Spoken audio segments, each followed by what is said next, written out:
السلام علیکم ورحمۃ اللہ وبرکاتہ۔ آج کے اس ویڈیو میں حضرت یوسف علیہ السلام کی شادی کا واقعہ کو جانیں گے۔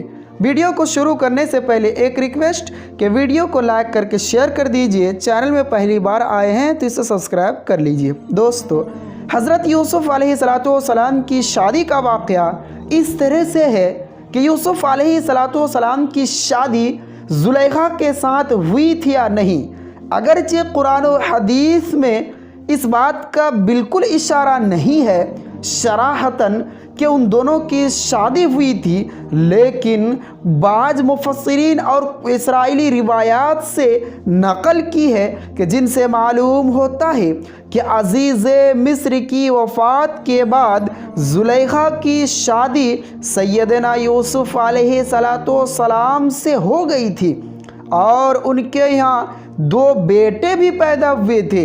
اور اس کی بات اس طرح سے بھی کہا گیا ہے کہ زلیخا کے خاوند یعنی جو عزیز مصر تھا، ان کی وفات کے بعد مصر کے بادشاہ نے زلیخا سے شادی کر لیا۔ اب اس وقت مصر کا بادشاہ تو یوسف علیہ السلام تھے۔ جب حضرت یوسف علیہ السلام زلیخا کے پاس تشریف لائے تو فرمایا، کیا یہ اس سے بہتر نہیں ہے جو تو چاہتی تھی؟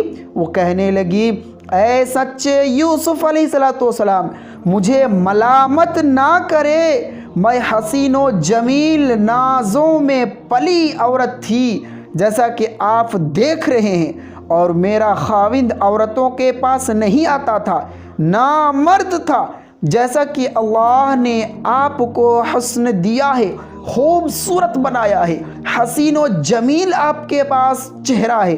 میرا نفس مجھ پر غالب آ گیا، میں اسے کنٹرول نہیں کر پائی۔ حضرت یوسف علیہ السلام نے واقعی اس بی بی کو کنواری پایا، اس سے قربت کی، اس کے ساتھ رہے۔ آپ کے ان سے 2 بیٹے ابراہیم اور منشا بھی پیدا ہوئے۔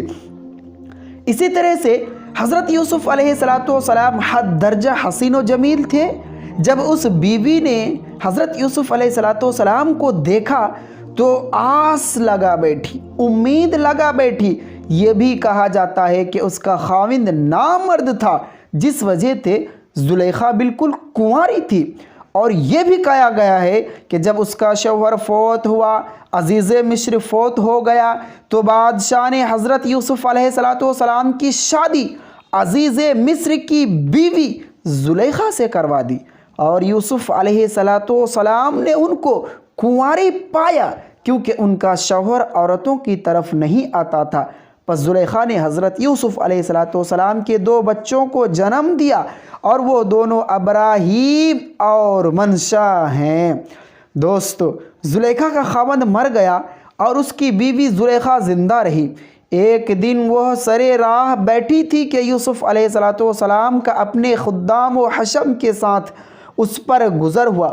زلیخا بولی، سب تعریف ہے اس خدا کے لیے جس نے ایک غلام کو اپنی عبادات کے بدلے بادشاہ بنا دیا، اور بادشاہ کو اس کی نافرمانی کے بدلے غلام بنا دیا۔ حضرت یوسف علیہ السلام نے اس سے شادی کی اور اسے کنواری پایا۔ بہرحال حضرت یوسف علیہ السلام اور زلیخا کی شادی کا قصہ قرآن و حدیث میں مذکور نہیں ہے۔ مفسرین و مورخین نے اسرائیلی بائبل مقدس کی روایات کی روشنی میں اسے بیان کیا ہے۔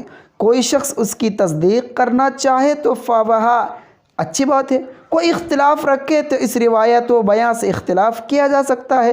تو اس طرح سے حضرت یوسف علیہ السلام کی شادی کا کچھ واقعات اور روایات کتابوں میں مل جاتی ہے۔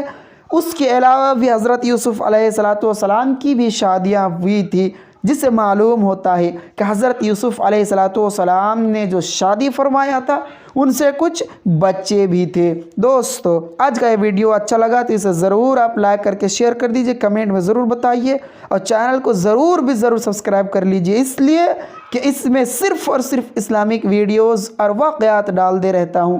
پھر ملتے ہیں اگلے ویڈیوز میں، تب تک کے لیے اللہ حافظ۔ السلام علیکم ورحمۃ اللہ وبرکاتہ۔